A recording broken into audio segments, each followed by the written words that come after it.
It's Tuesday, and Filer Ool has all new things for us today. Let's take a peek. First, we have Alakir Desert Treasure Maps.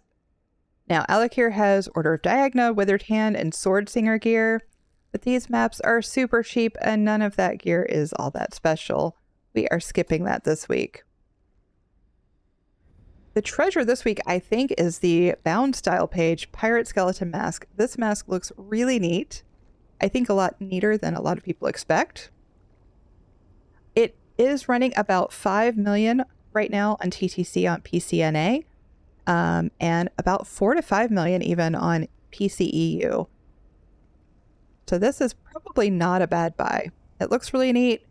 You're going to save some money if you needed to buy it. You can always wait and try to farm it, but these style masks have about a 2.5 to 5% drop rate, depending on whether or not you have the hard mode achievement or not. So I don't know that that's worth it to farm it versus just use your 15,000 archival fortunes. All right, companion equipment, heavy armor. Again, these are bound, and you're at the mercy of whatever trait it gives you. I don't think these are worth it. We'll skip the books for now. Disgusting Spoils. Consume 25 Disgusting Spoils to unlock the Scheming Skeevers achievement and the Malographic Skeever pet. I think if you're running Infinite Archive enough to get Archival Fortunes, you're probably going to get this on your own. And starting with Gold Road, you're going to be guaranteed, once you've got the mount, it will start dropping some of the other fragments for you. So I'm holding off on these. The leads are also a little bit disappointing this week. First, we have the Phoenix Moth Pigment. This is for the Forest Spirit, which gives you the Barkroot Blessing skin. You can only get it once. And you get this lead off of Phoenix Moths or Magma Frogs. It's really not that difficult to get. You just walk up to a Phoenix Moth in Galen, harvest it, and eventually you'll get the lead. I didn't feel like it was too bad. But if you've been struggling, that is an option this week. Immortal. Our next lead is even more disappointing. It is the Ratty Tapestry Scrap. That is for the Blackwood Tapestry. Here's the problem with this one, though. This is a static lead. You walk up to the spot on the map, you pick it up, and you're done. And you can't get more than one because the Blackwood Tapestry goes into your collections. It is not an actual furnishing like a lot of the leads give you. So you can't get more than one. You can't get, complete codex. Codex, I guess, is just the one. So this one in particular is found south of the White Stallion Inn. Super easy to find. Please don't buy this one. That's such a waste. So I'm surprised it's telling me I can get it again. Let's actually test this and see if it'll let me buy it. Okay, it took the fortunes and gave me the lead. Interesting. All right, moving on, we have the Mercy Mother Elite Clue, which is for the Almalexia deck. I personally feel like if you are playing Tales of Tribute, you're probably getting the clues anyway.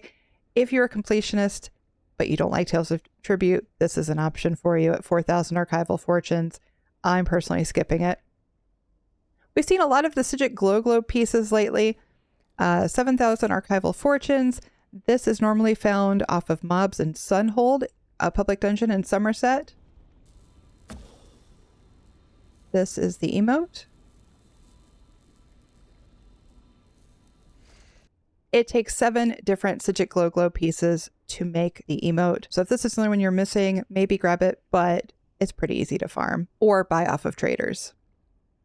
All right, now we have our books.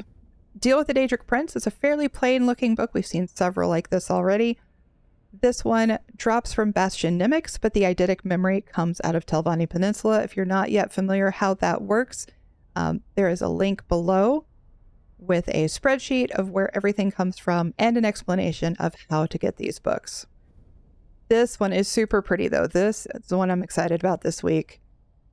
The Silver Rose Blooms Over Border Watch book comes out of Infinite Archive. The eidetic memory book is found in Infinite Archive as well. And look how pretty this is. We had a really pretty one last week. We have a very pretty one this week. It's very nice. So I think the winners this week are the Pirate Skeleton Mask and the really pretty book. We are going to run an arc of Infinite Archive and let you know what gear is dropping. Well, we just ran one arc of Infinite Archive, and we noticed something interesting. Southern Elsewhere gear is dropping again. That's our DLC Overland gear. We had that last week. You can even see I ran Infinite Archive last night and got Senshell Defender, and then again this morning, Senshell Defender. But instead of Cold Harbor, this week we have Stormhaven that's going with it. So for the regular zone gear that's dropping, we have gear from Stormhaven. That's Dreamer's Mantle, Night Terror, and Storm Knight's Plate. And then from Southern Elsewhere, again, we have Dragon Guard Elite, Marauder's Haste, and Senshell Defender. So it's interesting that Southern Elsewhere is dropping 2 weeks in a row. That leads me to believe this is truly random and not some sort of a pattern, which is something we've been trying to track to see if that's the case. It does seem truly random. All right, that's going to do it for this week's Infinite Archive vendor review. We'll see you next time.